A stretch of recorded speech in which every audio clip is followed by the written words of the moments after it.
पतंजलि मुनि को प्रणाम करते हुए प्रतिज्ञा करेंगे। मैं प्रतिज्ञा करती हूँ आजीवन यम नियम का पालन करूंगी। मैं प्रतिज्ञा करती हूँ प्रथम प्रयास में नेट जेआरएफ क्लियर करूंगी। मैं प्रतिज्ञा करती हूँ मैं विश्व में योग की पताका फहराऊंगी। मेरी संकल्प शक्ति सुदृढ़ है, पवित्र है, अबाध्य है। ओम ओम ओम। मैं अपनी संकल्प शक्ति से सब कुछ कर सकती हूँ। ओम ओम ओम। मेरे पास अजय मनोबल है। ओम ओम ओम। दोनों हाथों को मिलाते हुए आपस में घर्षण करेंगे। हथेलियों को अपनी आंखों पर रखते हुए धीरे से अपनी आंखें खोलेंगे। सभी को प्रणाम। सभी को थैंक यू, सभी को नमस्ते। तो कैवल्य पाद हमारा चला हुआ है, ठीक है। तो कैवल्य पाद में चित्त के कंसेप्ट चल रहे हैं। देखिए बहुत इजी है कैवल्य पाद, सिर्फ भी कंसेप्ट आपको समझने हैं इसके, ठीक है। तो लास्ट क्लास में हमने कुछ चित्त दृश्य से किस प्रकार भिन्न है, दृष्टा यानी पुरुष से किस प्रकार भिन्न है, ये हमने पढ़ा था, ठीक है। और 2 मिनट में चाहूंगा कि कोई प्रश्न सामने आएगी और जो लास्ट क्लास में हमने पढ़ा था उसको रिवाइज कराइए। कौन आ सकता है सामने?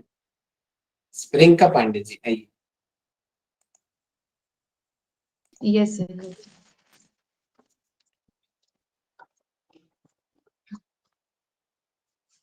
सर इसमें 15वां जो सूत्र है वस्तु सामय चित्त वेदातर विभक्तया पंथा, इसमें सर ये बताया गया है कि कैमरा खोल लीजिए। Okay sir. मुझे बार बार ना रिपीट करनी पड़े, ध्यान हरिओम रखिए। सर इसमें जो 15वां सूत्र है सर उसमें बताया गया है कि चित्त में भेद हो सकते हैं, मतलब कोई जो व्यक्ति है उसके चित्त में भेद हो सकते हैं, मतलब वो पॉजिटिव भी सोचता है, नेगेटिव सोच सकता है। तो जो चित्त में भेद ऐसे हो सकते हैं कि जो देख रहा है वो चित्त होगा हमारा, और जो दिख रहा है वो हमारा दृश्य होगा। तो इस तरह से हम इसमें भेद समझ सकते हैं। फिर उसके बाद जो नेक्स्ट सूत्र है इनका 17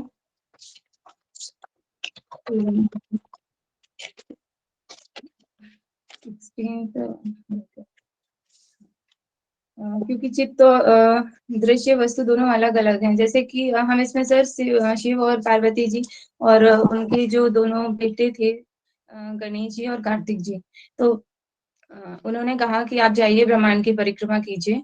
और यहाँ पर सर मतलब जो गणेश जी हैं उन्होंने अपने माता पिता की ही परिक्रमा कर ली थी, और कार्तिक जी ने पूरे ब्रह्मांड की परिक्रमा की। तो यहाँ एक दृष्टिकोण होता है कि आप किसी चीज को कैसे देखते हैं। तो उन्होंने अपने माता पिता को ही अपना ब्रह्मांड समझा, तो इसीलिए उन्होंने अपने माता पिता की ही परिक्रमा कर ली। फिर उसके पश्चात है 17 सूत्र। तो उसके बाद ये प्रश्न उठता है कि जब दृश्य और वस्तु कभी कभी दिखती है, कभी कभी नहीं दिखती है, तो इसका मतलब ये है कि जब वो चीज दिख रही है तो हमारा माइंड जो है वो प्रेजेंस ऑफ माइंड रहता है, मतलब हमारी होल बॉडी, हमारा माइंड, हम कॉन्शियस रूप से किसी चीज को सुनते हैं, देखते हैं, मतलब हम जहाँ हैं उस चीज को हम मतलब प्रॉपर सुन रहे हैं। जैसे हम क्लास में आप कुछ पढ़ा रहे हैं तो हम जो भी वर्ड्स को सुन रहे हैं तो हमारी जो फ्रिक्वेंसी है उन वर्ड्स को आपस में मैच करते हुए चली जाती है, क्योंकि हमारा माइंड प्रेजेंस है, इसका मतलब है तब वो चीज दिख रही है। देन उसके अगेंस्ट अगर हम प्रेजेंस ऑफ माइंड नहीं होते हैं तो जो भी वर्ड्स बोले जा रहे हैं या तो वो हम तक आते तो हैं, लेकिन हम उसको फ्रिक्वेंसी से अपनी मैच नहीं करते हैं, तो वो मतलब हमें वो चीज नहीं दिखती है। फिर उसके बाद नेक्स्ट जो सूत्र है 18, तो उसमें बताया गया है कि कभी दिखती है कभी नहीं दिखती है, ये तो बता दिया। फिर उसके बाद मतलब पुरुष और चित्त दोनों अलग अलग हैं, तो ये कैसे है? तो उसमें ये बताया गया है कि चित्त जो है वो स्वामी है, और मतलब चित्त जो है वो सॉरी चित्त जो है वो प्रकृति या जड़ रूप है, उसको हम कह सकते हैं। और पुरुष जो है वो चेतन है, अपरिणामी है। मतलब वो साइलेंटली कोई चीज वो देख सकता है और लेकिन रिएक्ट नहीं करता, मतलब कोई भी मतलब आप जो भी कर रहे हैं काम उसमें डिस्टरबेंस नहीं करता, बस साइलेंटली मतलब देखता रहता है कि आप क्या कर रहे हो, क्या नहीं कर रहे हो। तो इसको ऐसे ही ऐसे समझ सकते हैं, जैसे आपने कैमरे का उदाहरण दिया था और अभी जो डिस्कशन हुआ उसमें, तो दृष्टा भाव से देखना एक तरह से। फिर उसके बाद है 19 सूत्र, जिसमें कि बताया गया है कि पुरुष और चित्त अलग-अलग क्यों हैं। तो इसमें हाँ, इसमें ये बताया गया है कि ज्ञान जो रहता है वो सभी के अंदर रहता है। वो कुछ अलग नहीं रहता है, बस उसको समझने का तरीका सबका अपना अलग-अलग होता है कि वही यहाँ पे फ्रीक्वेंसी वाली बात हम मैच कर सकते हैं कि मतलब उसके बीच में अगर जैसे आप हमें पढ़ा रहे हैं और हम उस चीज़ को नहीं समझ रहे हैं, तो क्यों नहीं समझ रहे हैं? क्योंकि उसमें एक विघ्न आ रहा है। कौन-सा विघ्न आ रहा है वो? कि मतलब हमारा शायद माइंड वहाँ पर नहीं है और प्रेजेंस ऑफ माइंड नहीं है, तो हम उस चीज़ को समझ नहीं पा रहे हैं, उसको रिलेट नहीं कर पा रहे हैं अपनी चीज़ों से। तो इस चीज़ को, इस आवरण को, इस विघ्न रूपी आवरण को या बादल को हम हटाएँगे, तो हम ईज़िली उस चीज़ को समझ पाएँगे, उसको रिलेट कर पाएँगे अपनी फ्रीक्वेंसी से, जो सामने फ्रीक्वेंसी आ रही है उसको मैच कर पाएँगे।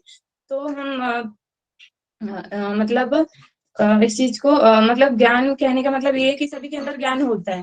तो जब ये मैच हो जाएगी, तो मतलब जब समझ आ जाएगा आपको, तो ऑटोमैटिकली आप मतलब उस चीज़ को समझ पाएँगे और नहीं होगा तो नहीं समझ पाएँगे। और फिर उसके बाद है नेक्स्ट सूत्र है 20, एक समये चोभयान धारणम। इसके लिए ये मिरर का आपने उदाहरण दिया था और भगवत गीता में भी सांख्य दर्शन कर्म योग में भी बहुत सारे उदाहरण दिए गए हैं कि हाँ, चित्त स्वयं में प्रकाश मतलब चित्त जो है वो स्वप्रकाश मानने में दोष क्यों है? मतलब स्वप्रकाश नहीं है, नहीं हो नहीं सकता ना, क्योंकि आप उस चीज को जो आवरण है उसका वो हटाया नहीं है, जब तक मतलब पुरुष का उसमें वो नहीं आएगा, तब तक प्रकाश नहीं आएगा। जैसे एक हमने इसमें एक कमरे का उदाहरण लिया था कि आप एक घनघोर अंधेरी कमरे में आप जा रहे हैं, वहां पर आपको कुछ भी दिखाई नहीं दे रहा है और आप मतलब एकदम अंधेरा है, लेकिन आप जैसे ही आगे बढ़ते हैं और एक हल्का-सा भी एक थोड़ा-सा छेद होगा, वहाँ से सूर्य की जो रोशनी आएगी वो उस दीवार को भेदता हुआ अंदर तक आएगा, वो पूरा प्रकाश आपके पूरे कमरे में फैलेगा और आपको जो रिफ्लेक्शन होगा वो आपको सब कुछ दिखाई देने लगेगा। ठीक ऐसे ही हमारे अंदर जो आत्मा है, उस तक अगर मतलब पहुँचेंगे, तो इस आवरण जो भी मतलब जो बाधाएँ हैं उनको दूर करते हुए अगर हम चलते चले जाएँगे, तो जो आत्मा रूपी जो स्वप्रकाश है वो हम उस तक पहुँच पाएँगे और क्योंकि इसीलिए हम इसको चित्त को बोल सकते हैं कि वो स्वयं में प्रकाश नहीं है, वो पुरुष का जब संयोग आएगा और ये बाधाएँ हटेंगी, तब वो स्वप्रकाश मतलब हो सकता है सर। ठीक है, आशा करती हूँ कि थोड़ा-सा मैं बोल बहुत पाई होंगी। बहुत अच्छी कोशिश की। Thank you sir. आपने सभी सूत्रों को बोलने का साहस किया, ये बहुत बड़ी बात है। सर मैंने कल ना 3 बजे तक पढ़ाई भी की रात को, कि रात को 3 बजे तक मुझे था पढ़े कि हो? मुझे ये सुनाना है कल। Very good, very good. Luckily देखो आपका नंबर भी आ गया आज। Yes sir, thank you sir. Very good, excellent. ऐसी पढ़ाई करते रहो धीरे धीरे, ठीक है, बहुत यस सर। बढ़िया। चलिए, तो मेनली क्या था निष्कर्ष हमारा? अरे लाइट गई। मेनली चित्त और जो दृश्य है वो दोनों अलग अलग हैं, उन्हीं चीजों को बार बार अलग अलग उदाहरणों से यहाँ पे बताया गया, ठीक है। चित्त अलग है, पुरुष अलग है, प्रकृति चित्त का ही एक पार्ट है, ठीक है। तो यहाँ तक हम पढ़ चुके हैं, क्योंकि ये मैं समझ सकता हूँ, ये टॉपिक इतनी जल्दी से समझ नहीं आता, थोड़ा टाइम लगता है इस टॉपिक में। तो यहाँ तक हमने कल कर लिया था एक समय 24 उदाहरणों की, एक साथ ही जो चित्त सामने किसी विषय का एक ज्ञान ले रहा है और वो चित्त अपने आप का, दोनों को वो एक साथ ज्ञान नहीं ले सकता। तो इस बात से भी ये चीज प्रमाणित होती है कि चित्त वास्तव में दृष्टा चित्त से अलग है, चित्त ही दृष्टा नहीं है। इस बात से ये चीज प्रमाणित होती है कि दृष्टा कोई और है, ठीक है। और दृष्टा ही वास्तव में यहाँ पे पुरुष विशेष, सॉरी पुरुष बोला गया है, पुरुष यानी कि जो आत्मा है उसको दृष्टा। तो सूत्र संख्या 21 में क्या बताया गया है? चित्तांतर दृश्य ये बुद्धि बुद्धि अति प्रसंग स्मृति संकर। तो डाउट ऊपर क्या हुआ, ऊपर के जब हमने सूत्र पढ़े तो संबंध को पढ़िए, उससे आपको थोड़ा क्लैरिटी मिलेगी। उससे क्लैरिटी ये मिलेगी कि चित्त से विषय का साक्षात्कार होता है। ठीक है, ये चीज क्लियर है कि चित्त की वजह से हमें कोई चीज का विषय मिलता है ना? ठीक है, और वह चित्त उस विषय से दूसरे चित्त से देखा जा सकता है। यानी कि ये वाला जो क्वेश्चन है इस चीज का खंडन किया है यहाँ पे। अब वो कैसे होगा, पहले ये चल क्या रहा है, मैं एक एग्जांपल से आपको बता देना चाहता हूँ कि ये दूसरा चित्त कौन है। फॉर एग्जांपल कि मेरा चित्त है, मैं सामने, अभी मेरे सामने ये पेन है, ठीक है, मैं इस पेन का साक्षात्कार कर रहा हूं, ठीक है, और आप मेरे को देख रहे हो। यानी कि मेरा चित्त इस पेन के विषय का साक्षात्कार कर रहा है। मैं इसको देख रहा हूं कि काले रंग का पेन है, ठीक है, इसकी इतनी हाइट है, इतना पतला है, मैं देख रहा हूं इस विषय को। अब आप मेरे को देख रहे हो और ये कहा जा रहा है कि दूसरा चित्त मेरे चित्त को देख लेगा, मेरे चित्त का जो भी ज्ञान है वो आपको पता चल जाएगा। क्या ऐसा संभव है? अगर ऐसा हो गया तो क्या होगा, उस बेस पे ये अगला सूत्र बनाया गया है। देखिए क्या बताया गया यहाँ पे कि जो मैंने बताया कि चित्त से, जैसे मैं पेन को देख रहा हूं, मुझे पेन का साक्षात्कार हो रहा है, अब मेरे को आप लोग देख रहे हो, यानी कि ना दूसरे चित्त से आप लोग मेरे को देख रहे हो। अगर ऐसा हुआ, इस प्रकार अगर ऐसा हुआ तो चित्त का यानी कि मेरे चित्त का और विषय का एक साथ ज्ञान हो जाता है कि आप मेरे को भी देख लोगे और उस पेन को भी देख लोगे। इस तरीके से तो दोनों एक साथ ज्ञान हो गया। अगर ये हो गया तो ये पहले वाला सूत्र गलत हो गया। एक साथ दो चीजों का तो ज्ञान हो ही नहीं सकता। अभी पिछले सूत्र में बताया ना, एक समय चौध्याना, एक ही चीज का ज्ञान होगा भैया, दो का नहीं हो सकता। तो भैया आप इस चीज को और अच्छे से बताओ क्यों ऐसा है, क्यों एक साथ दो चीज का ज्ञान नहीं होगा। तो यहाँ पे इस सूत्र में उसका आंसर दिया है चित्तांतर दृश्य ही, अर्थात एक चित्त को दूसरे चित्त का दृश्य मान लेने पर। जैसे कि मैंने अभी बताया कि मैं पेन को देख रहा हूं, मेरे चित्त को आपने विषय बना लिया, आपने मेरे चित्त को विषय बना लिया। ये यहाँ पे ये कहा गया है चित्तांतर दृश्य, ये इसका मतलब ये है मेरे चित्त को आपने दृश्य बना लिया, मान लिया थोड़ी देर के लिए, ऐसा हो गया, होता नहीं है लेकिन मान लेते हैं कि ऐसा हो गया, ठीक है।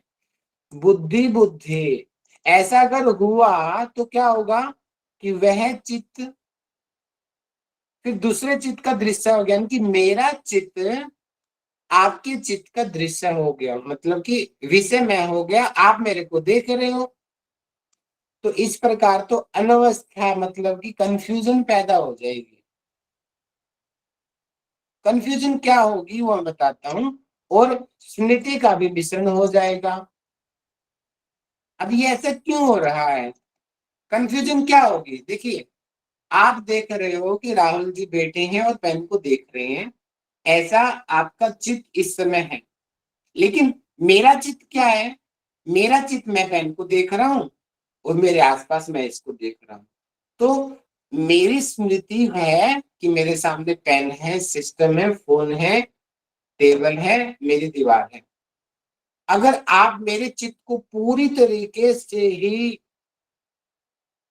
ढाल लोगे अपने अंदर तो आपको अपना भी ज्ञान रहेगा और आपको मेरे चित्त के द्वारा जो चीजें देखी जा रही हैं वो भी आपको ही ज्ञान हो जाएगा। तो इस तरीके से तो कंफ्यूजन नहीं हो जाएगी, आपका ज्ञान और मेरा ज्ञान दोनों टकरा जाएगा।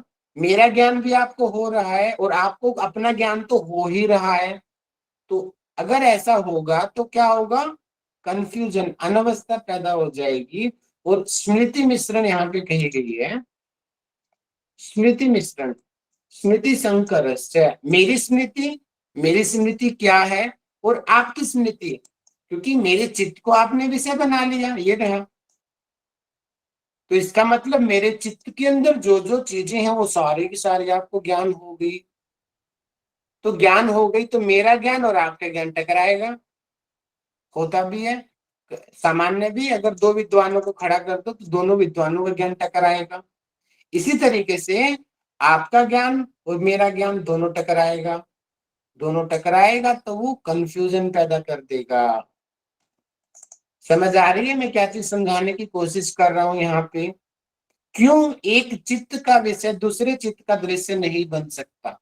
मतलब कंक्लूजन अगर मैं दूं इस सूत्र का तो ये है कि एक चित्त किसी दूसरे विषय का साक्षात्कार सकता है, लेकिन एक चित्त दूसरे चित्त का साक्षात्कार नहीं कर सकता। ये चीज मैं कह रहा हूं।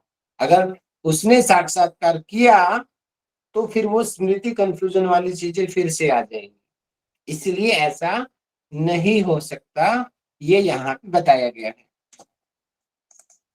हाँ, वो योग की अलग एक सिद्धि है, वो बात अलग है, उसमें चित्त का ज्ञान हो जाना, वो चीजें हैं वो अलग है। और वहां पर भी अलग बताया गया था, नैत तत्सालंबनम वा, कि उसके आलंबन का ज्ञान नहीं होता है, कि कुछ पता चलता है। वहां पे हमने विभूति पाठ में ऐसा पढ़ा था, थोड़ा बहुत पता चलता है, लेकिन एग्जैक्ट हर चीज का पता नहीं चलता दूसरे चीज का, चित्त का।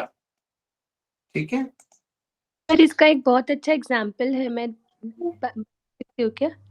बताइए प्रियंका मैडम। सर एक बार ना देवदास मूवी जब 1 बनी थी तो उस समय दिलीप कुमार को वो रोल ऑफर हुआ, तो वो उस रोल को समझने के लिए उसमें इतना ज्यादा इन्वॉल्व हुए कि वो रोल करते करते खुद को ही देवदास कंसीडर करने लगे।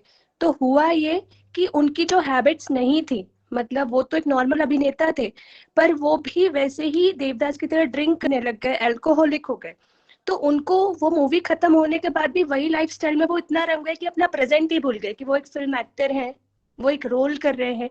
और फिर उसके बाद उनको उससे बाहर लाने के लिए उनकी साइकोथेरेपी करानी पड़ी सर। एक्सीलेंट एग्जाम्पल दिया है आपने। तो देखो यहाँ पे जो वास्तव में देवदास का कैरेक्टर था और उस एक्टर का जो अपनी खुद की पर्सनैलिटी, दोनों मिक्स हो गई। और मिक्स होने के बाद में देखो स्मृति मिश्रण हुआ, अनवस्था पैदा हुई, उसको साइक्लिक डिसऑर्डर होने लग गए ना। तो ऐसा ही होगा अगर हम किसी दूसरे चित्त को अपना चित्त का दृश्य बना लेंगे तो। ठीक है, आगे बढ़ते। सर अनवस्था का क्या मतलब? अनवस्था का मतलब आप समझिए कि कंफ्यूजन पैदा हो जाना या डिसऑर्डर पैदा हो जाना, जैसे यहाँ पे दिलीप कुमार को हुआ। ठीक है सर, वो एक लाइन में जो बताए थे उसको बताइए ना, इस सूत्र का एक लाइन में बता रहे थे आप, थोड़ा सा ब्रेक हो सूत्र गया का वही एक लाइन में ये है कि एक चित्त दूसरे चित्त का दृश्य नहीं बन सकता। अगर बन गया तो ये प्रॉब्लम होगी। एक बार में वो एक ही चीज को फोकस कर सकते हैं, और वही चीज मैं आपको बोल रहा हूं, आप समझने की कोशिश नहीं कर रहे हो कि ये अनवस्था, ये मिश्रण, ये जो कोचिंग क्लासेस में भी जो हो रही है, क्योंकि एक जगह पे जब किसी का ट्रस्ट नहीं होता तो उसको कहीं पर भी नहीं हो सकता, तो वो स्मृति मिश्रण हो जाएगी और वो अनवस्था पैदा हो जाएगी, और वो अनवस्था पैदा होने की वजह से आपका ही लॉस होगा बहुत बड़ा। सर पुराणों में या ग्रंथों में ऐसा बहुत से मतलब जो सिद्धि प्राप्त है उन्होंने ऐसे किया हुआ है, उसका एग्जाम्पल है कि ऐसे दूसरे के चित्त में जाके उसका करना, जैसे करना और परशुराम जी का है ना, वो एक एग्जाम्पल हो सकता। वो सिद्धि हो गई, एक की सिद्धि में किसी ने ऐसा कर लिया, कर लिया, यस सर, हाँ, यस। लेकिन सामान्य व्यक्ति ऐसा नहीं कर सकता। यहाँ पे सामान्य की बात कही गई है, असामान्य की बात नहीं कर रहे हो। मीन्स कि अगर कोई ऐसा करने लगेगा तो वो खुद का अस्तित्व भी खो देगा। बिल्कुल बिल्कुल है, मैं वही चीज बता रहा हूँ। और आज इसीलिए मैंने आज ये मैंने सोचा कि ये अच्छा मौका है ये अपनी बात रखने का, शायद आपको मेरी बात समझ आ जाए। मैंने ये एकेडमी वाली, ये क्लास वाली बात आज मैंने क्यों बोली, वो इनडायरेक्टली इसी सूत्र के आधार पे एक चीज में समझाना भी चाह रहा था। अगर पहले समझाता तो शायद आप मेरी बात का बुरा मान जाते, लेकिन बाद में आपको समझ आएगा कि जो मैंने आज स्टार्टिंग की आती क्लास में रिकॉर्डिंग से पहले, वो क्यों की, और वो आप लोगों के लिए ही थी वो चीज। प्रैक्टिकल उदाहरण है वो, और ऐसे लोग फील भी कर रहे होंगे कि उनकी स्मृति में कितना ज्यादा प्रॉब्लम हो रही होगी, कितना ज्यादा उनका माइंड डाइवर्ट हो रहा होगा, और कितनी प्रॉब्लम्स उनको फेस करनी पड़ रही होगी। ठीक है। सर हमें दूसरों से इतना प्रभावित नहीं होना चाहिए कि हम अपनी आइडेंटिटी भी खो दें। एक्सीलेंट। ओके जी, आगे बढ़ते हैं। नेक्स्ट सूत्र पे आते हैं 22 पे। चित्ते अप्रतिसंक्रमायः, ठीक है, तदाकार पत्तौ सबुद्धि संवेदनम। इसका मतलब यहाँ पे क्या हुआ, अब यहाँ पे वो दृष्टा वाली बात आएगी जो मैं खुद को बोल रहा हूँ कि यहाँ पे मैं थोड़ी देर के लिए मैं अपने आप को दृष्टा मान रहा हूँ कि दृष्टा मतलब वो कैमरा, मतलब उसको सब पता है क्या हो रहा है, क्लास में कौन कौन बच्चे हैं, वो क्या क्या एक्टिविटी कर रहे हैं, वो कहाँ कहाँ क्लास ले रहे हैं, वो दृष्टा को सब पता है। वो कुछ कर नहीं रहा है, इन्रोल नहीं हो रहा है, लेकिन पता उसको सब है। आज नहीं तो कल उसको पता चल जाएगा, बस कभी मौका लगेगा उस दिन बताएगा, उससे पहले वो नहीं बताएगा। लेकिन यहाँ का जो दृष्टा है, वास्तविक दृष्टा जो हम बता रहे हैं, वो कुछ नहीं करता, वो बताता नहीं है, बस वो देखता रहता है हर चीज को। दृष्टा यानी कि आत्मा हर चीज को ऑब्जर्व करता रहता है। ठीक है। तो वो दृष्टा के क्या गुण है यहाँ पे वो बताया गया कि देखिए, पहले हम संबंध को पढ़ लेते हैं कि ऐसा ये सूत्र का निर्माण हुआ क्यों। ठीक है, सूत्र का निर्माण हुआ क्यों। तो जब हमने पिछला सूत्र पढ़ा तो उससे क्या हो गया कि देखो भैया, ये चीज क्लियर हो गई कि चित्त स्वयं प्रकाश नहीं है। हमने पहले प्रूफ कर दिया कि चित्त तो जड़ है। ठीक है, और दूसरे चित्त का विषय भी नहीं है, ये हमने पिछले ही सूत्र से अभी क्लियर किया। अगर हुआ तो स्मृति मिश्रण हो जाएगा। ठीक है भैया, तो क्या होगा कि फिर क्वेश्चन उठ गया, भैया चित्त का दृष्टा कौन है। अगर एक चित्त को दूसरा चित्त नहीं देख सकता तो वास्तव में दृष्टा कौन है। अब क्वेश्चन ये उठा कि भैया दृष्टा तो असंग है, निर्विकार है, अपरिणामी है, भोक्तृभावात है। ये ध्यान रखिए चीज, यहाँ पे सामान्य ये चीज एक पेपर में आ सकती है, सांख्य दर्शन में भी ये चीज बताया गया। सामान्य से दृष्टा को भोक्ता बोलते हैं। भोक्ता, भोक्ता मतलब भोगने वाला। लेकिन जब हम श्लोक को पढ़ते हैं तो वहां पे लिखा हुआ है भोक्तृभावात्। हाँ, पुष्पा मैडम, आपकी 2-3 बार हो गई, माइक बहुत खुलता। भोक्तृभावात्, भोक्तृ मतलब कि ऐसा लग रहा है कि वो भोग रहा है। भावात लगना, लेकिन वो भोगता नहीं है, बस लगता है कि वो भोग रहा है। समझे, मैं एग्जांपल से बताता हूँ। जैसे आत्मा ही है, मैं दृष्टा के उदाहरण ले लेता हूँ। हमें क्योंकि आत्मा शरीर का स्वामी है। भागवत गीता में भी एग्जाम्पल दिया ना कि उस रथ का स्वामी कौन है, वो आत्मा। सारथी कौन है, वो बुद्धि। लगाम कौन है, मन। घोड़े कौन है, इंद्रिया। और रथ कौन है, शरीर। तो ऐसा लग रहा है कि उस रथ के द्वारा की जाने वाली सारी एक्टिविटी को रथ का स्वामी भोग रहा है, क्योंकि वो रथ का स्वामी है। ऐसा लगेगा, सामान्य सी बात है कि ऐसा लगेगा कि वो रथ का स्वामी है, वो भोग रहा है, वो आत्मा, क्योंकि वो मालिक है। लेकिन आप मुझे इस चीज का आंसर करो क्या एक्चुअल में आत्मा भोगता है किसी चीज को? नो सर, अविद्या। No sir. अविद्या सर आत्मा नहीं भोगता किसी चीज को, क्योंकि वो बस लगता है। क्यों? क्योंकि वो मालिक है उस रथ का, इसलिए ऐसा लगता है कि वो भोग रहा है, लेकिन एक्चुअल में वो नहीं भोगता। इसीलिए इस शब्दावली का यहाँ पे वर्णन किया गया कि सामान्य रूप से हम दृष्टा को भोक्ता बोल देते हैं, लेकिन वास्तव में वो भोक्ता नहीं है, वो भोक्तृ भाव आते हैं कि लग रहा है कि वो भोग रहा है, सिर्फ लग रहा है। तो भोक्ता कौन है भैया? जब एक्चुअल कंक्लूजन पे आएंगे तो एक्चुअल में यहाँ पे क्या बताया कि दृष्टा और भोक्ता कैसे हो सकता है, उसी चीज की यहाँ पे बात की गई है कि वो तो भैया भोक्तृ भावात है, भोक्ता कैसे हुआ? ठीक है, तो उसका मतलब क्या है? तो भैया यहाँ यहाँ जो पे भोगने वाला बोल रहे हैं वो चित्त को बोल रहे हैं, या मतलब क्या वो चीज, तो यहाँ पे श्लोक सूत्र में क्या बोलना दृष्टा चाहता की है? बात कही गई है कि दृष्टा को क्या हम भोक्ता बोलेंगे क्या, या वो भोक्ता है तो किस तरीके से है?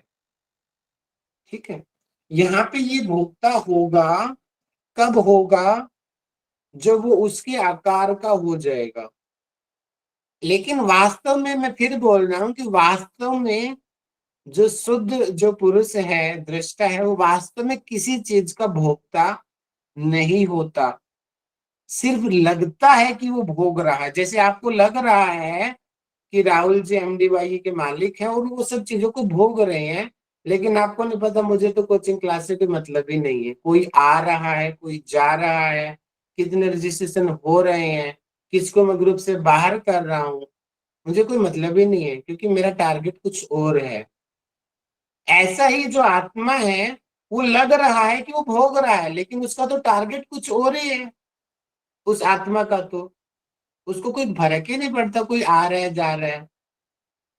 हाँ, डिसिप्लिन बनाने के लिए कुछ नियम बनाने पड़ते हैं ताकि वो डिसिप्लिन बने क्लास का। इसी तरीके से आत्मा भी ऐसा ही करती है, उस डिसिप्लिन बनाने के लिए ऐसा लगता है कि लगेगा कि वो आत्मा भोग रही है, ऐसा लगेगा कि वो भोग रही है कि चित्ते अप्रतिसंक्रमायः, अर्थात जो चेतन शक्ति जो पुरुष है क्रिया से पूरी तरीके से अलग है। जो भी मैंने बताया कि आत्मा निर्विकार है, वो किसी चीज में से उसका कोई मतलब नहीं है, लेकिन फिर भी वो भोक्ता कैसे बोलते हैं उसको? तदाकार पत्तो, तदाकार हो जाने पर, अर्थात वो चित्त के बहुत क्लोज होता है। तो क्लोज होता है तो ऐसा लगने लग जाता है कि वो अब वो उसका ही पार्ट हो गया। अब लगता है कि आत्मा शरीर में बंधी हुई है, तो भैया आत्मा भी सांसारिक हो गई, अब वो सांसारिक मोह माया में पड़ी हुई है। तो ऐसा तदाकार हो जाने पर, ऐसा तदाकार हमें लग रहा है कि वो आत्मा सांसारिक हो गई, तो क्या होगा?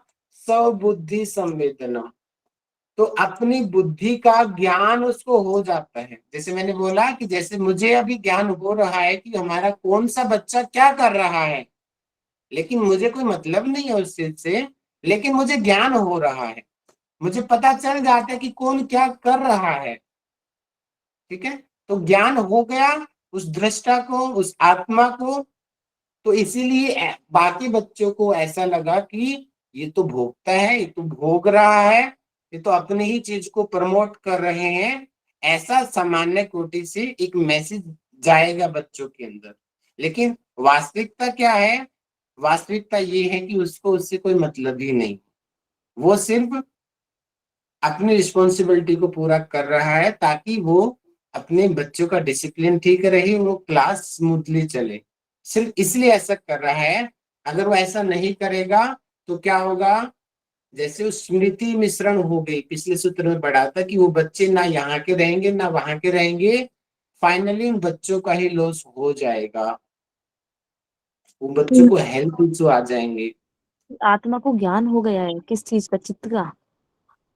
ऐसा लग रहा है क्योंकि आत्मा को ज्ञान हो रहा है, क्योंकि बुद्धि का ज्ञान, क्योंकि वो उसके तदाकार चित्त के आकार का हो गया है। थोड़ा सा शायद आपको समझने में आ सकती है, थोड़ा दिक्कत हो इसमें, कि आप ये समझिए कि ये आत्मा है, ये चित्त है, आत्मा कुछ नहीं करती, अब चित्त ही जो है वो संसार को देख रहा है, ठीक है, चित्त ही संसार को देख रहा है। तो आत्मा क्या करती है, करती कुछ नहीं है, लेकिन वो चित्त के आकार में आ जाती है, चित्त के यानी आकार में कवर आ कर देता है जाती उसमें। है, और उसकी वजह से क्या होता है, लेकिन वास्तव में वो उससे फिर भी भिन्न रहती है। मान लो कि ये चित्त है और ये आत्मा है, ये आ गई यहाँ पे, तो क्या होता है कि चित्त का ज्ञान उसको पता होता है, क्योंकि आत्मा तो वैसे भी दृष्टा है, उसको हर चीज का पता है, ज्ञाता ज्ञातम हमने पीछे सूत्र में पढ़ा था, उसको हर चीज का ज्ञान है, क्योंकि वो उस कैमरे की तरह है जो हर चीज को ऑब्जर्व कर रही है। वो अपरिणामी है, वो कुछ एक्शन नहीं लेती है, कुछ करती नहीं है, लेकिन उसको पता हर चीज का है।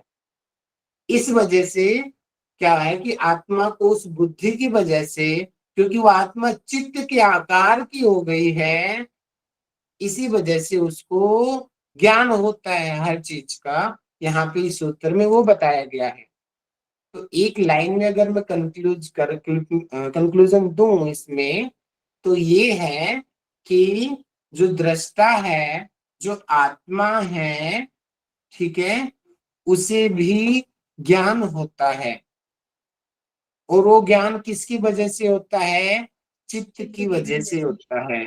जब वो चित्त के आकार का हो जाता है तब उसको ज्ञान होता है। मुझे भी बातें तभी तो पता चलेंगी जब मुझे कोई बताएगा। अब मैं इतना बड़ा साधन तो नहीं हूं कि आंखें बंद करूंगा और मुझे पता चल जाएगा कि कौन बच्चा क्या कर रहा है। तो मुझे भी कहीं ना कहीं से ज्ञान होगा, तभी मैं बताऊंगा कि हाँ भैया, हाँ ऐसा एक्चुअल में हो रहा है, बच्चे इस तरीके से डिस्ट्रैक्ट हो रहे हैं हमारी क्लास के। तो उसी तरीके से यहाँ पे आत्मा चित्त के आकार का हो जाता है, और जो चित्त को जो ज्ञान होता है वो आत्मा को भी ज्ञान हो जाता है अपने आप ही, ठीक है। सर फिर यहाँ एक्चुअल भोक्ता कौन है? बुद्धि, बुद्धि इज राइट आंसर है। दर्शन में भी बताया गया कि बुद्धि वास्तव में भोगता है, लेकिन लगता है आत्मा भोग रहा है, लेकिन आत्मा कुछ नहीं भोगता, वो तो निर्लिप्त है, वो तो भोक्तृ भावात है। लग रहा है कि वो भोग रहा है, परंतु वो भोगता नहीं है, भोगता तो बुद्धि है, ठीक है। ठीक है सर। सर सर प्लीज एक बार इस श्लोक का एक सिंपल सा एग्जांपल दीजिए, मुझे बहुत सर कंफ्यूजन हो गया इस श्लोक सर में। एक उदाहरण मेरे को सूझ रहा था, क्या मैं उसको मैंने अपने आप को उदाहरण बनाया था इस एग्जाम्पल में। सर एक हाँ, उदाहरण। सात्विक जी बोलिए। सर जैसे दो दोस्त होते हैं, मतलब दो दोस्त होते हैं, मतलब दो अलग अलग लोग होते हैं, लेकिन दोस्त बन जाते हैं किसी कारण से। तो एक जो है थोड़ा सा बुरा है और एक थोड़ा अच्छा है। तो क्या होता है कि जो बुरा है, तो उसके उस वो जो भोग रहा है, बुरा जो भोग रहा है, अपना सारा चीज देख रहा है, उसका ज्ञान जो अच्छा दोस्त है उसको पता होता है, लेकिन वास्तव में वो भोग नहीं रहा होता है, वो जो बुरा है वो भोग रहा होता है। तो अपन बुद्धि को वो बुरे दोस्त से ले सकते हैं और आत्मा को अपन वो जो अच्छे दोस्त से ले सकते हैं, ऐसा कुछ अपन कनेक्ट कर सकते हैं क्या? नहीं, इसमें मैं थोड़ा सा मॉडिफाई करूंगा आपके उदाहरण को। इसमें मैं आपको बताऊंगा, इसी एग्जांपल में मॉडिफाई करता हूँ कि उसका बुरा दोस्त है और वो अच्छा दोस्त आत्मा है, और बुरा दोस्त वो चित्त है, वो बुद्धि है, ठीक है। अब वो दोनों साथ रहते, दोनों बहुत क्लोज फ्रेंड है, ठीक है। अब वो बुरा व्यक्ति अगर कुछ भी गलत काम करेगा, जबकि अच्छा कुछ नहीं कर रहा है, वो बुरा काम कर रहा है दूसरे वाला, लेकिन एक दूसरा आदमी उन दोनों को देख रहा है, तो वो उसके मन में क्या आएगा कि भैया ये बुरा है और ये हमेशा उसके साथ रहता है, तो ये भी बुरा होगा, संगत का असर एग्जैक्टली पड़ेगा, बोलते कि एग्जैक्टली ये ऐसा तो ये भी ऐसा ही होगा। हाँ, संगत तो संगत से गुणात है, तो उसी को देख के। लेकिन एक्चुअलिटी में तो वो दोस्त उसको कोई मतलब ही नहीं है, वो तो बस उसके साथ है उस बुद्धि के, इसलिए ऐसा लग रहा है, इसलिए वो भी बुरा बन गया अपने आप ही। उसने जी अच्छा जी किया तो ये भी अच्छा बन गया अपने आप ही। समझ रहे हो, ऐसा ही यहाँ पे आत्मा है। भारती जी समझ आया अभी आपको? सर इसको ऐसे कह सकते हैं कि जो हम एक्टिविटी जो ज्यादा हम दिमाग लगाते हैं वो हमारी बुद्धि है कि ये करना है वो करना है, और जो हम आत्मा कुछ नहीं करती रियलाइज करते हैं, सर आत्मा सुनिए, कुछ जो नहीं हम रियलाइज करती करते हैं कि हाँ नहीं ये सही हुआ ये गलत हुआ, वो आत्मा को पता चला कि हमने ये क्या किया है, मतलब वो देख तो सब कुछ रहा है, और जो चित्त हुआ उसको ये पता है, उसकी गलतियां पता चल गई उसके माध्यम से। अब यहाँ पे क्वेश्चन ये उठा कि उसको पता कैसे चला। पता इसलिए चला क्योंकि उसका पहला परिणाम बुद्धि है, जो प्रकृति पुरुष से मिलके बनती है, और जो शुद्ध सात्विक बुद्धि होती है उससे पता चलता है कि वो आत्मा को ज्ञान होता है शुद्ध सात्विक बुद्धि से। थोड़ा सा सर हो, मैं मानता हूँ इस चीज को, थोड़ा कंफ्यूजन आप लोगों को हो रही है, इसलिए मैंने कल पहले ही बोला था आपको थोड़ा सा पढ़ के आना। जो पढ़ के आए होंगे मुझे लगता नहीं उन लोगों को डाउट हुआ होगा अभी, जो पढ़ के सर नहीं एक आए होंगे एग्जाम्पल उनको कंफ्यूजन हो गया होगा। ठीक है, पढ़ इसलिए के तो बोलता हूँ, मैं बार बार रिक्वेस्ट है पीछे से पढ़ के आया करो। भारती जी पढ़ा था, सच बताओ पीछे से कल जी में पढ़ा था सर। पढ़ा पढ़ के था, नहीं। फिर भी कंफ्यूज हो गए। चलो हम कल दोबारा डिस्कस कर लेंगे, ठीक है। चलिए अब मैं हाँ आगे बस एक बढ़ाऊंगा बार तो कल आप लोग और कंफ्यूज हो भैया जाओगे, तुम आगे नहीं पढ़ा सर रहा, कोई बात नहीं, एक लेक्चर और ले लेंगे हम, ठीक है, आगे मैं नहीं भैया पढ़ा रहा। कल भैया कल सर एक बार जो रिकैप देते ना वो आप दे देना, ठीक है? इसका अंदर जो शॉर्ट रिकैप देते ना। ओके ओके ठीक है ठीक है ठीक है, चलो सर छोड़ दो, मैं इसका आगे नहीं पढ़ा रहा हूँ। कोई बात नहीं, हम एक लेक्चर और कर लेंगे एक्स्ट्रा, क्योंकि ज्यादा पढ़ाया तो फिर मैंने आप लोग कंफ्यूज हो जाओगे फिर, तो सर हम आज की क्लास को यहीं पे स्टॉप करते हैं, 2 ही सूत्रों में ओवर करते हैं आज को, ठीक है। तो स्टार्टिंग में टाइम ज्यादा चला गया आज हमारा, तो लेकिन फिर भी मैं चाहूंगा कि अभी मैं आप लोगों से देखना चाहता हूँ कि आप लोग कितना एक्सप्लेन कर सकते हो। चलिए, तो सर आज हमने 2 सूत्र पढ़े खाली। कौन कॉन्फिडेंस रखता है जो कैमरा खोल के आके सामने बताए? पहले 21 सूत्र को कौन समझा सकता है सामने आके? सात्विक जी हाथ उठा रहे हो, ये गलती से उठा हुआ है सात्विक जी। अ, जी सर, वो अभी इसके पहले कुछ बोल रहा था, इससे शायद उठ गया होगा। सर अच्छा चलो, वही मुझे लगा गलती से हो गया। चलिए शालिनी मैडम को मौका देते हैं, चलिए आइए शालिनी। शालिनी जी ने कल बहुत अच्छा एग्जाम्पल दिया था, मैं भूल नहीं सकता हूँ, आपके हाथी वाला उदाहरण बहुत अच्छा था वो, सच्ची। हाँ, सर वो जैन दर्शन में स्यादवाद में पढ़ा था। वेरी गुड, एक्सीलेंट एग्जाम्पल था। Thank you sir. सर अभी जो मैं 22 वाला सूत्र है उसका एग्जाम्पल मैं ज्यादा अच्छे से दे सकती हूँ। मैं कंटिन्यू करूँ? चलिए चलिए 22 से कीजिए, 21वां किसी और से ले लेंगे, जी बोलिए। सर हम यहाँ पर चंद्रमा जो है उसका उदाहरण ले सकते हैं कि जैसे एक बच्चे को हम पानी में चंद्रमा का प्रतिबिंब दिखाते हैं, तो चंद्रमा दृष्टा हुआ, हम उस बच्चे को लगता है जब पानी हिलता है तो कि चंद्रमा हिल रहा है, उसको लग रहा है कि चंद्रमा भोगता है, पर ऐसा नहीं है। भोगता वहां पर जल है, वहां पर जल भोगता है, जैसे कि बुद्धि भोगता है। हमें लग रहा है कि हमारी आत्मा उस चीज को भोग रही है, पर ऐसा रियल में होता नहीं है। तो इसको हम इसी तरीके से समझ सकते हैं सर। वेरी गुड, अच्छा आपने एक नई तरीके से नए एग्जाम्पल से बताने की कोशिश की, बहुत बढ़िया, वेरी गुड। चलिए सूत्र संख्या 21 को कौन बताएगा?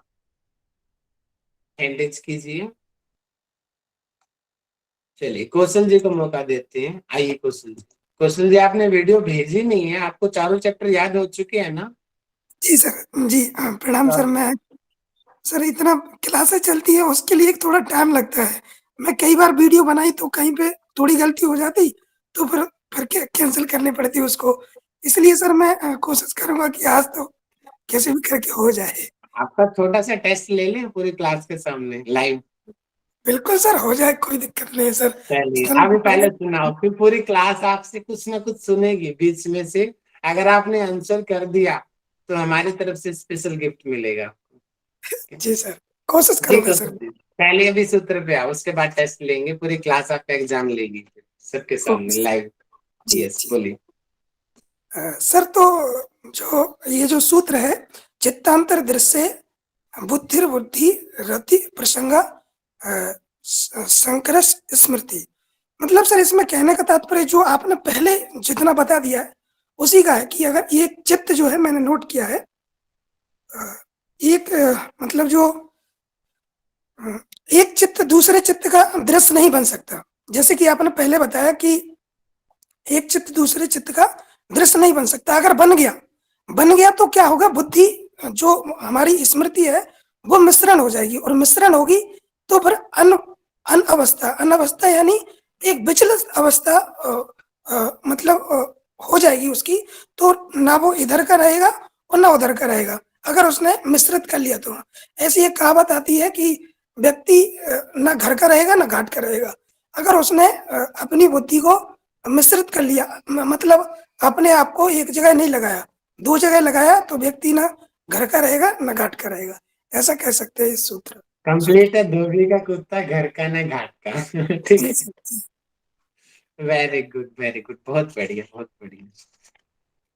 ओके ठीक है, चलिए आप ही प्रकाश डाल दो नेक्स्ट सूत्र के ऊपर भी कौशल जी एक बार। सर, वैसे जो अभी एक दीदी आई थी प्रियंका जी थी कि उन्होंने चंद्रमा माला उदाहरण अच्छा लिया। मेरे दिमाग में जो उदाहरण चल रहा था सर, वो चल रहा था मीरा और कृष्ण भगवान का, कि वहां पे कौन क्या हो सकता है। कृष्ण के मतलब कृष्ण की मूर्ति में मीरा जी तदाकार हो गई, तो वहां पे कौन दृष्टा था और कौन चित्ता था। तो अगर उस पर आप प्रकाश डाल दे तो अच्छा रहेगा सर। मेरे तो वेरी गुड, क्या एग्जाम्पल दिया है आपने, वेरी गुड। कि देखिए अब यहाँ पे लग रहा है कि गोपियां हैं, जी अक्सर सर लोग कमेंट करते हैं ना कृष्ण जी के ऊपर, जी अरे वो तो भोगता है, इतनी जी सारी लड़कियों के साथ रहता है वो कृष्ण, तो गोपियों के साथ रास रचाता है। लेकिन क्या एक्चुअल में वो रास रचाता है? नहीं नहीं, अच्छा। वो तो भोगता है ही नहीं। लेकिन संसार को लग रहा है कि वो तो भोग रहा है। जी सर समझ आया? वेरी गुड, बहुत अच्छे एग्जाम्पल कौशल जी ने याद दिला दिया मुझे। Very good. वास्तव में दृष्टि का उदाहरण कृष्ण जी बहुत अच्छे से हैं।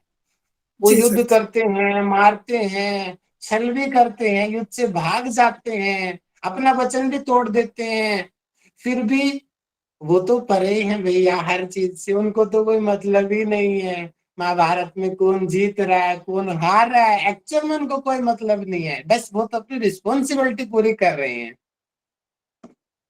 अब आ गया भारती जी, भारती जी के मुंह से ही सुन लेते हैं, इनका ही डाउट था कि समझ नहीं आया। सर अब समझ थैंक में यू आ सर। गया बहुत अच्छे से। चलो ठीक है, समझ आ गया। चलिए सर अब कौशल जी का लाइव एग्जाम लेते हैं, भारती जी को मौका देता हूँ। आइए कौशल जी सामने।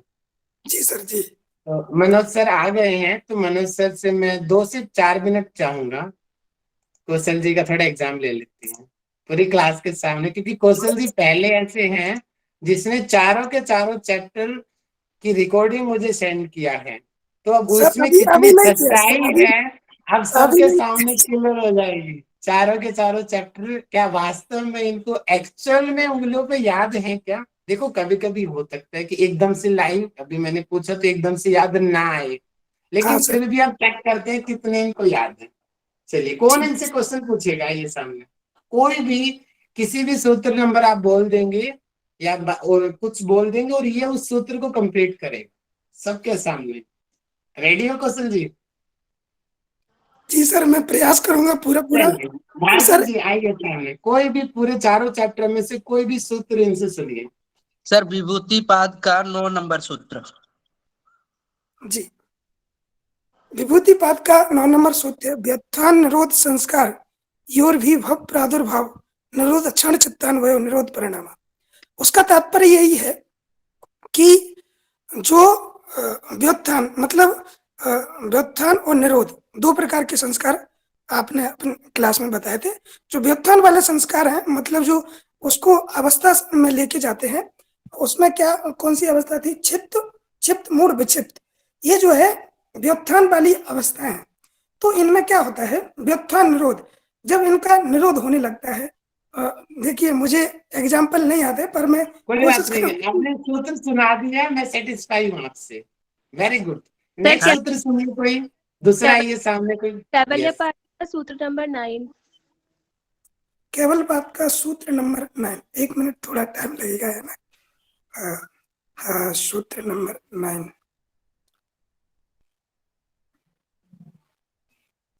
चित्तांत जाति देशकाल व्यवधानम, जाति देशकाल व्यवधानम अप अनार्त्यम स्मृति संस्कारो एक रूपत्वात्। मतलब जो excellent, excellent, very good. Neetu madam आइए, सुनिए कुछ इनसे, कुछ भी। जी सर बहुत बढ़िया बता रहे हैं कौशल जी आप। बस आप थोड़ा आगे का बता दीजिए, अभी सर ने पढ़ाया नहीं है। धर्म में समाधि का वर्णन किस सूत्र में है? धर्म में एक समाधि का वर्णन 29वां सूत्र है, उसमें है। और तब उसमें बताया है कि तत्प्रसंख्यान अपि अकुशदस्य सर्वदा विवेक ख्यातिर धर्म में एक समाधि। Excellent, excellent. प्रियंका पांडे जी, कुछ सुनिए इनसे। Yes sir. सर विभूति पाठ का 11 वाला सूत्र।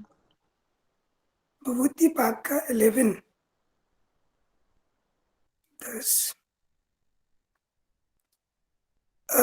में जो है समाधि और एकाग्रता, नहीं, निरोध समाधि।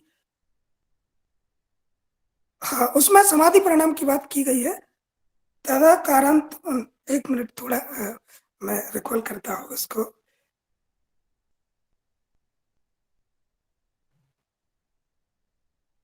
सही जा रहे हो, बिल्कुल सही जा रहे हो। हाँ, सर्वार्थ एकाग्रतयो क्षयोदेव चित्तस् समाधि परिणाम। मतलब उसमें एक्सीलेंट, सभी। एक्सीलेंट। एक लास्ट टेस्ट ले लेते हैं। एक मैं पूछूंगी। भारती जी, जी भारती जी पूछिए कुछ भी, किसी भी चैप्टर से।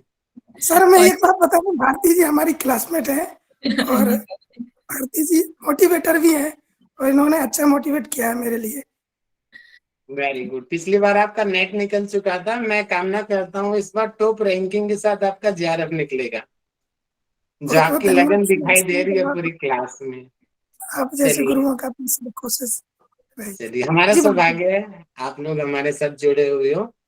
एक लास्ट क्वेश्चन, अगर ये आपने आंसर कर दिया तो आपको स्पेशल हमारी तरफ से सर्टिफिकेट भी मिलेगा और गिफ्ट भी मिलेगा, क्योंकि आपने लाइव क्लास में प्रूफ किया है कि आपको याद है।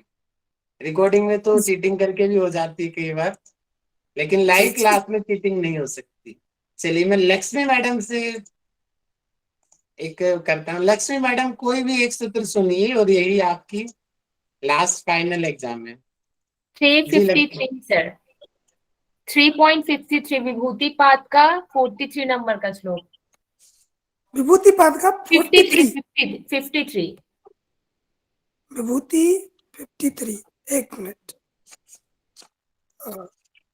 53 है, थोड़ा टाइम लग रहा है, मैं बिल्कुल बताऊंगा। 53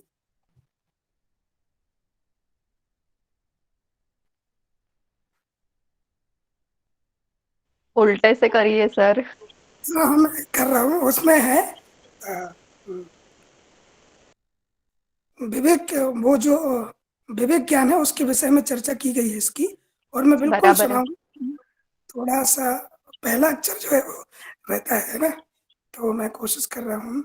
सर्वार्थ है नहीं,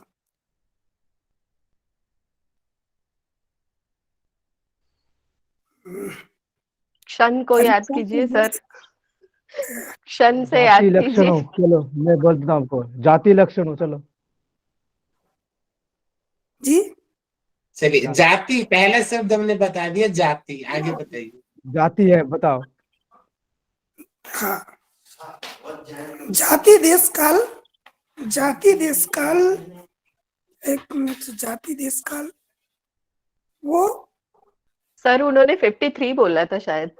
53 ये कंफ्यूज हो गए, ये यम वाला ये बता 54 है। महाभारतम बता रहे हैं जाति देश काल, वो जाति देश काल नहीं है। यहाँ पे जाति लक्षण। अब बोलिए।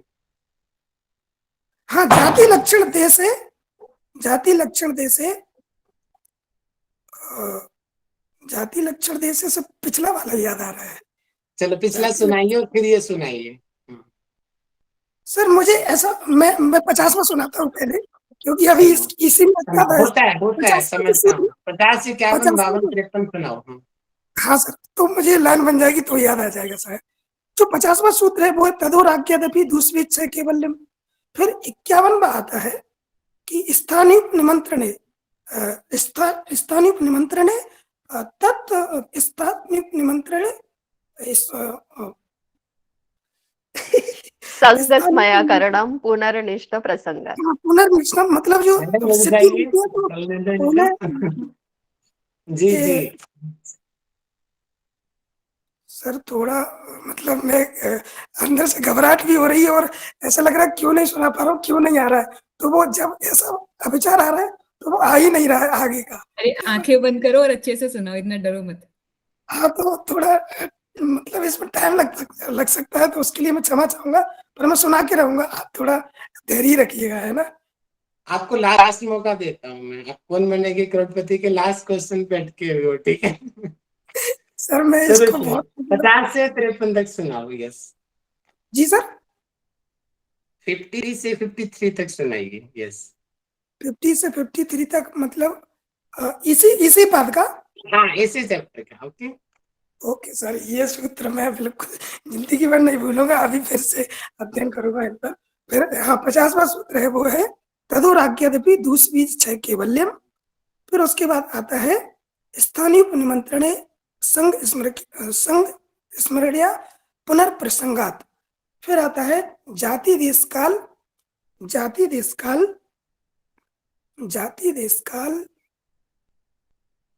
है जाति देश काल।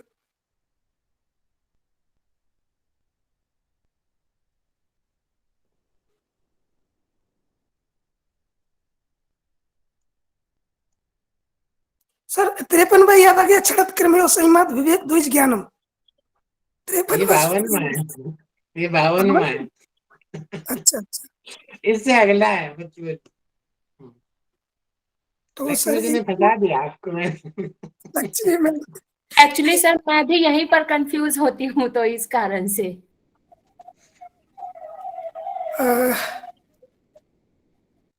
एक वो सर्वदा विषय क्रम चेती तारकम सर्वस्यम विषय क्रम आगे गए सर। इससे पहले वाला प्रतिपत्ति। तुल्य प्रत्यो प्रतिपत्ति। नहीं कोई सर, बात नहीं, आप हमारे स्पेशल सर्टिफिकेट और गिफ्ट से थोड़ा सा पीछे रह गए। अगली बार का भी मौका मिलेगा आपको, लेकिन नहीं मैं सर दे दीजिए, बहुत अच्छा टीचर बहुत अच्छा किया है। वेरी नाइस, मैं आज वीडियो और बनाऊंगा उसकी, तो इसी में मैं अटक रहा था, तो मैं कोशिश करूंगा। कोई बात मैं नहीं सर। बहुत खुश हूँ आपसे, सच में बहुत खुश हूँ कौशल जी। आपने लाइव क्लास में आके सुनाना, मैं भी अगर सामने आऊँ मैं भी हड़बड़ा जाऊंगा। होता है लाइव क्लास में ऐसा। हाँ सर, वो थोड़ा हो रहा है, और मैंने सुबह ही पढ़ा था। मैं सुबह पाठ करता हूँ, मुझे 10 मिनट लगते हैं, भले मैं किताब से पढ़ता हूँ, पर मैं पढ़ता हूँ उनको सर, मुझे अच्छा लगता है। एक्सीलेंट, मैं एक्सीलेंट, कोशिश करूँगा। Very good, very good. चलिए अब ज्यादा आप सबका समय नहीं बहुत बहुत दूंगा। धन्यवाद। आप सबने मनोज टाइम सर दिया। आए हुए हैं, सॉरी जी मैंने उनका टाइम ले लिया एक्स्ट्रा।